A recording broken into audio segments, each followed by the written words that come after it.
Hello everyone, welcome back to Brian's Mysteries and Adventures on Trail. Before we get started, just a few announcements. I want to thank everybody for being so patient.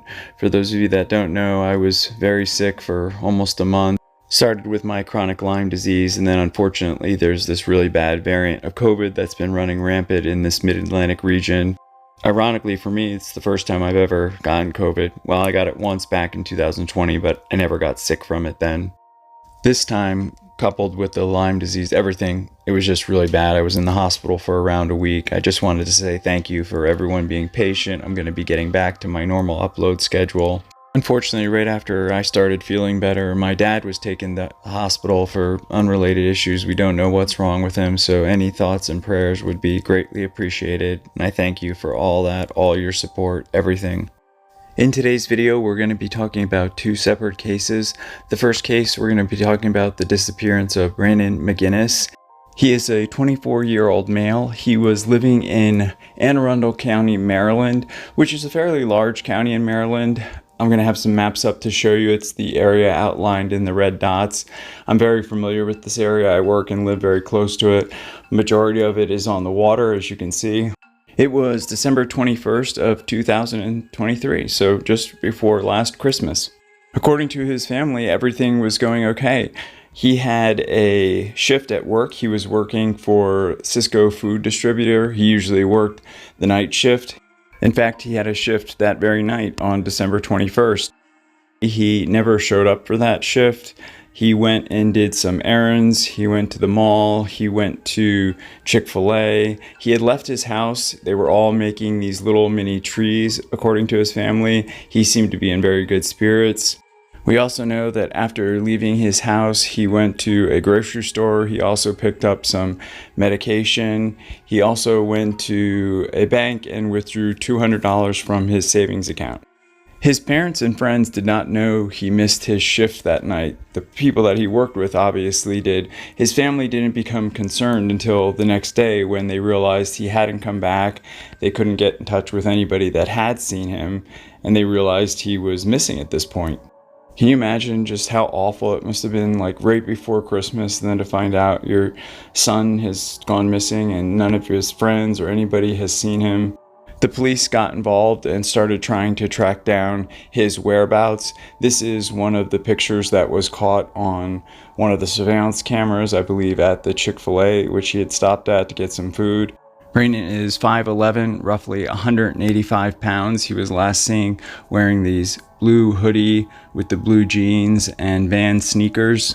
He has brown, longish hair and had a full beard at the time he went missing. Unfortunately, they also realized that on the night he went missing, December 21st, his phone had been turned off or lost or broken somewhere at the Marley Station Mall. This being not too far from where he lived, it was impossible to then track him from using his cell phone, pinging it or anything like that. Then on January 3rd of this year, 2024, a state trooper patrolling an area of northern Arizona up near the north rim of Grand Canyon National Park came across an abandoned vehicle.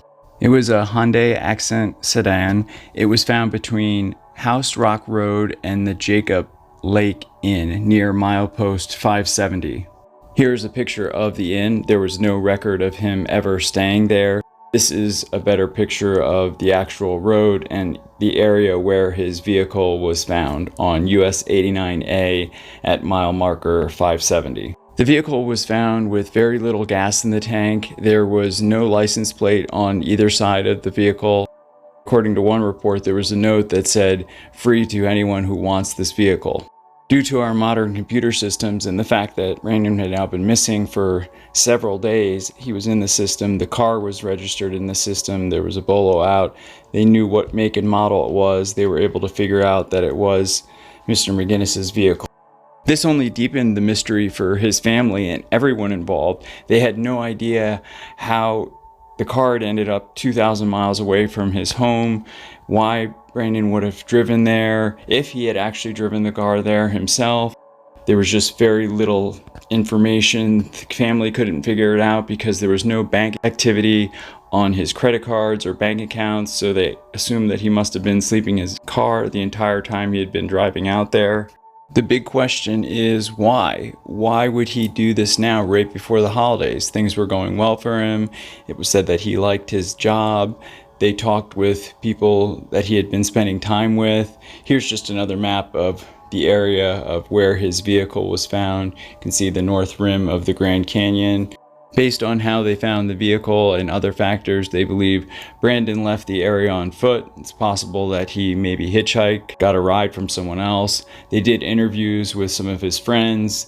He had been playing video games with them the night before he disappeared. They said that he was fine, everything was okay. He didn't show any signs of being upset. After finding his abandoned vehicle in the desert, the trail went cold. They really had no way of tracking him because he didn't have his cell phone or any other electronic devices with him.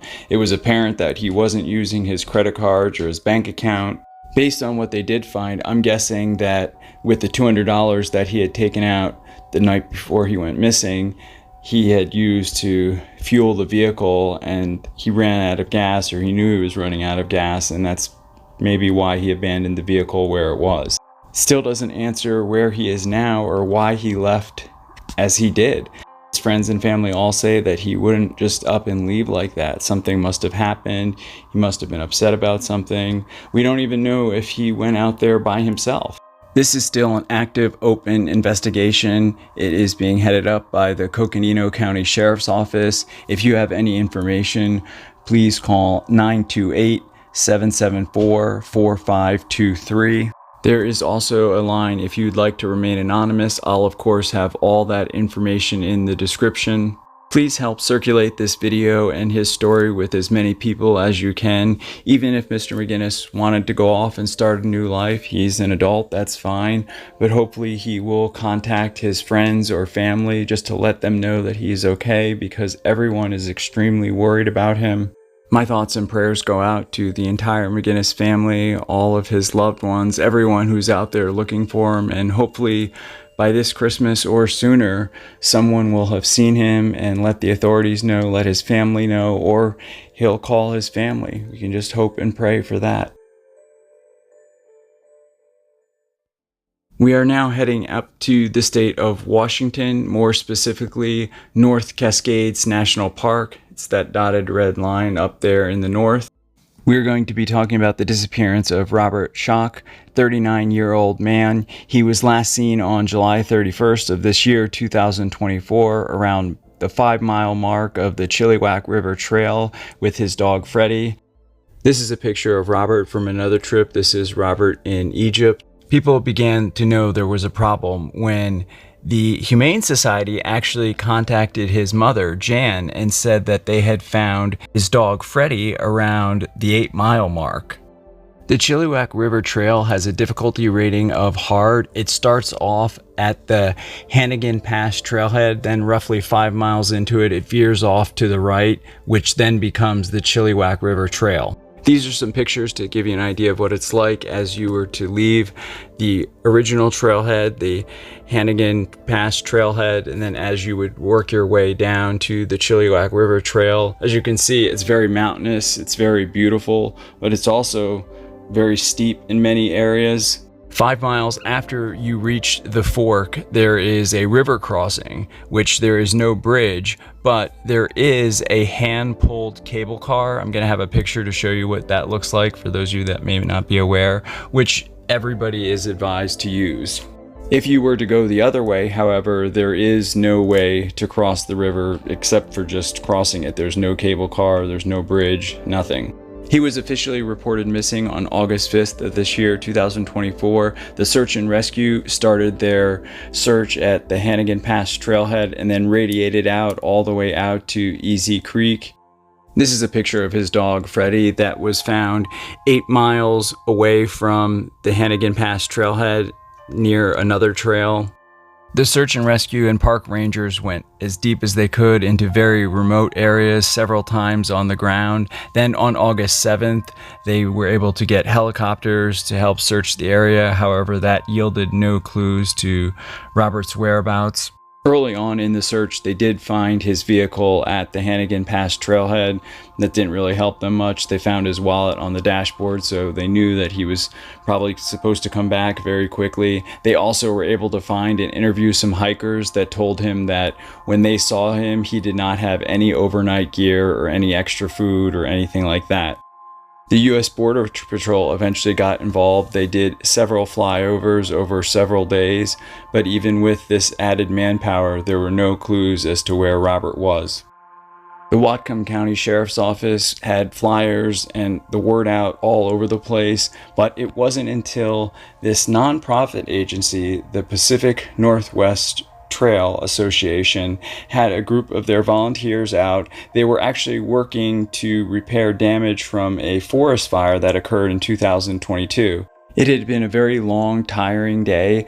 They were headed back to their camp for the night when they thought they heard someone yelling for help, but they couldn't tell whether it was just the noise of the forest. It was very faint, but they followed it. As it got closer, they could hear it.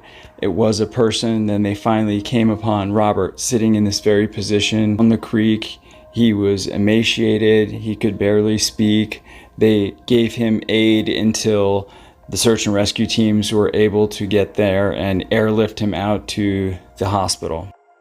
This was on August 30th, almost a full month after he had gone missing. According to the volunteers of this organization that found him, said that it was a true miracle. They didn't believe he would have lasted another day, maybe two at tops. Robert is said to be recovering well and in good spirits. There hasn't been any more information released about what happened or how he became lost and ended up in that spot. He was roughly a mile off of the trail. My thoughts and prayers go out to Robert Schock, his friends, his family, all his loved ones, this group of volunteers that miraculously saved him. My thoughts and prayers go out to you and all your hard work and dedication to the outdoors and for saving this man's life. I want to thank you all for watching. Thank you all for all your support, your comments, your feedback. I love hearing from you, so definitely leave me a comment. Special thank you to co.ag for providing the background music. Hopefully I will see you all in the next one. Take care.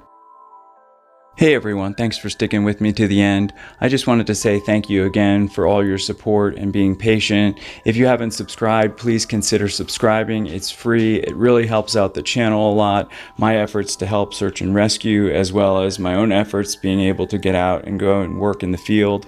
If you have any case or video suggestions for me, you can always leave me a comment or just send me an email. That's always in the description. Even though I wasn't able to upload any videos because I didn't have a voice for over 10 days, I was able to do a lot of content creation, and now I'm just following up with the narration for those videos, which I'll be uploading shortly. For those of you that may have missed the amazing meteor shower, including myself, I wasn't able to see it. However, I had some friends that sent me some beautiful pictures. They actually took a tour out to the desert where they had telescopes set up for astrophotography. They sent me these pictures. It's just absolutely beautiful. You can catch some of the meteors. This is a picture of the planet Saturn.